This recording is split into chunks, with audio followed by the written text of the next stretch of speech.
നോക്കാൻ പോകണം എന്താണെന്ന് വെച്ചിട്ടുണ്ടെങ്കിൽ ഗെയിമിൻ്റെ അകത്ത് നമ്മൾ വരുത്തുന്ന 3 കോമൺ മിസ്റ്റേക്സിനെ കുറിച്ചാണ്. അപ്പോൾ ആ ഒരു ഇത് ഒഴിവാക്കിയാൽ തന്നെ നിങ്ങൾക്ക് അത്യാവശ്യം നല്ല രീതിക്ക് കളിക്കാൻ പറ്റും. അത് എന്താണെന്ന് വെച്ചിട്ടുണ്ടെങ്കിൽ ഫസ്റ്റ് കൊണ്ട് പറയാനാണെങ്കിൽ ത്രൂ ബോൾസാണ്. ത്രൂ ബോൾസിൻ്റെ ഒരു കാര്യം പറയാനാണെങ്കിൽ നമ്മളിപ്പോൾ ഒരു ത്രൂ ബോൾസ് കൊടുക്കാനാണെങ്കിൽ അതിപ്പോൾ ഒപ്പോണൻ്റെ കാലിലാട്ടാണ് പോകുന്നത്. അതിന് മെയിനായിട്ട് കാര്യം പറഞ്ഞിട്ടുണ്ടെങ്കിൽ ത്രൂ ബോൾസ് ഇപ്പോൾ ഒട്ടും ആക്യുറേറ്റ് അല്ല ഗെയിമിൻ്റെ അത്.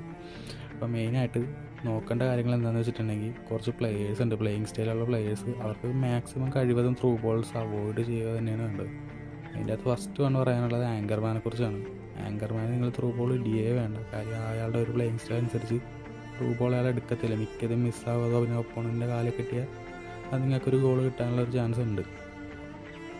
പിന്നെ ഒരു പ്ലേയിങ് സ്റ്റൈലിൻ്റെ കാര്യം പറയുമ്പോൾ അത് വരുന്നത് ബിൽഡപ്പാണ്. ബിൽഡപ്പിൻ്റെ കാര്യം എന്ന് പറഞ്ഞിട്ടുണ്ടെങ്കിൽ നമ്മൾ മിഡിൽ നിന്നൊക്കെ പുറകോട്ടൊരു ബോൾ കൊടുക്കുമ്പോൾ അത് കറക്റ്റ് പാസ് തന്നെ കൊടുക്കാൻ നോക്കുക. ത്രൂ ബോൾസ് കൊടുത്തിട്ടുണ്ട് ചില സമയത്ത് അത് അവിടെ ത്രൂ ബോൾസ് അവിടെ വരെ എത്തത്തില്ല. ഒപ്പോണൻ്റ് സ്ട്രൈക്കർ കയറി അടിക്കാൻ ചാൻസ് ഉണ്ട്. അപ്പോൾ ആ ഒരു കാര്യം നോക്കി വെക്കുക. അപ്പോൾ ത്രൂ ബോളിൻ്റെ കാര്യത്തിൽ ഇതേ പറയാനുള്ളത്, മാക്സിമം അൺനെസസറി ത്രൂ ബോൾസ് എല്ലാം അവോയ്ഡ് ചെയ്യുക. ത്രൂ ബോൾസ് കൊടുക്കാൻ പറ്റുന്ന സാഹചര്യങ്ങളിൽ മാത്രം ത്രൂ ബോൾസ് കൊടുത്ത് കളിച്ചിട്ടുണ്ടെങ്കിൽ അത്യാവശ്യം നല്ല രീതിക്ക് പിന്നെ കളിക്കാൻ പറ്റും. അപ്പോൾ ആ ഒരു കാര്യം നോക്കുക. ഇനി പറയാനുള്ള കാര്യം എന്ന് പറഞ്ഞിട്ടുണ്ടെങ്കിൽ സ്റ്റണ്ണിങ് ഷോട്ടിനെ കുറിച്ചാണ്. സ്റ്റണ്ണിങ് ഷോട്ടിൻ്റെ കാര്യം പറയുമ്പോൾ നമുക്ക് 1-on-1 ചാൻസ് ഒരുപാട് കിട്ടാറുണ്ട്. മിക്കത് ഒരു 90% നമ്മളത് അടിച്ച് പുറത്ത് കളയും, അല്ലെങ്കിൽ അത് കീപ്പറിന് മേത്തുകൊണ്ട് പോകും. അതിൻ്റെ മെയിൻ റീസൺ എന്ന് പറഞ്ഞാൽ സ്റ്റണ്ണിങ് ഷോട്ട് അടിക്കുന്നത് തന്നെയാണ്. സ്റ്റണ്ണിങ് ഷോട്ടിൻ്റെ ഒരു കാര്യം പറയുമ്പോൾ അത്യാവശ്യം നല്ല പവർഫുൾ ഷോട്ട് അടിക്കാനുള്ളൊരു ഓപ്ഷൻ ഉണ്ട് നമുക്ക്. പക്ഷേ നമ്മൾ 1-on-1 ചാൻസ് കിട്ടുമ്പോൾ നമുക്ക് ജസ്റ്റ് ഒന്നെങ്കിൽ കേൾ ചെയ്ത് ഫിനിഷ് ചെയ്യുക, അല്ലെങ്കിൽ നോർമൽ ഷോട്ട് ചെയ്താലും മതി. അത് അത്യാവശ്യം നല്ല രീതിക്ക് ആക്യുറേറ്റ് ആയിട്ട് തന്നെ കയറിക്കോളും. ഒരുപാട് പ്ലേയേഴ്സിനെ കണ്ടിട്ടുണ്ട് ചുമ്മാ സ്റ്റണ്ണിങ് ഷോട്ട് അടിച്ച് അത് അവർക്ക് കിട്ടുന്ന ഒരു ചാൻസ് മിസ്സാക്കിയാണ് പോകുന്നത്. അപ്പോൾ ആ ഒരു കാര്യം നോക്കിയാൽ തന്നെ അത്യാവശ്യം ഗോൾ സ്കോർ ചെയ്യാൻ പറ്റും. ഇനി ഞാൻ പറയാൻ പോകുന്ന കാര്യമാണ് ഏറ്റവും കൂടുതൽ പ്ലേയേഴ്സ് കാണിക്കുന്ന ഒരു മിസ്റ്റേക്ക് എന്താണെന്ന് വെച്ചിട്ടുണ്ടെങ്കിൽ റഷ് ചെയ്ത് കളിക്കുക.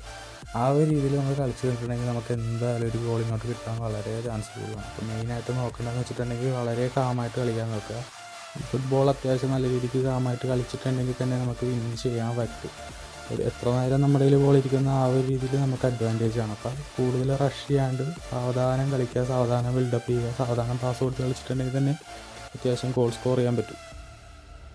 ഒരു ഗോൾ ഇപ്പോൾ ഇങ്ങോട്ട് കിട്ടിയെന്ന് വെച്ച് കഴിഞ്ഞാൽ ഉടനെ അറ്റാക്ക് ഇട്ട് നേരെ റഷ് ചെയ്ത് കളിക്കും. അപ്പോൾ ഡിഫൻസ് ബീറ്റാകും. അങ്ങനെ നമുക്ക് പിന്നെയും ഒരു ഗോളും കൂടി കിട്ടാൻ ചാൻസ് ഒരുപാടുണ്ട്. അപ്പോൾ ഒരു ഗോൾ കിട്ടിയാലും കൂടുതലും കാമായിട്ട് കളിച്ചിട്ടുണ്ടെങ്കിൽ തന്നെ അത്യാവശ്യം ഗോൾ സ്കോർ ചെയ്യാൻ പറ്റും. ആ ഒരു രീതിയിൽ നിങ്ങൾ കളിച്ച് പോയിട്ടുണ്ടെങ്കിൽ നിങ്ങൾക്ക് ഈ മിസ്റ്റേക്സൊക്കെ അവോയ്ഡ് ചെയ്തിട്ടുണ്ടെങ്കിൽ തന്നെ അത്യാവശ്യം ഗെയിം പ്ലേ നല്ലതാകും. അത്യാവശ്യം മാക്സിമം കൂടുതൽ വിന്ന് കിട്ടാൻ ചാൻസ് ഉണ്ട്. അപ്പോൾ ഈ ഒരു 3 കാര്യങ്ങൾ എനിക്കിന്നിവിടെ സംസാരിക്കാനുള്ളൂ.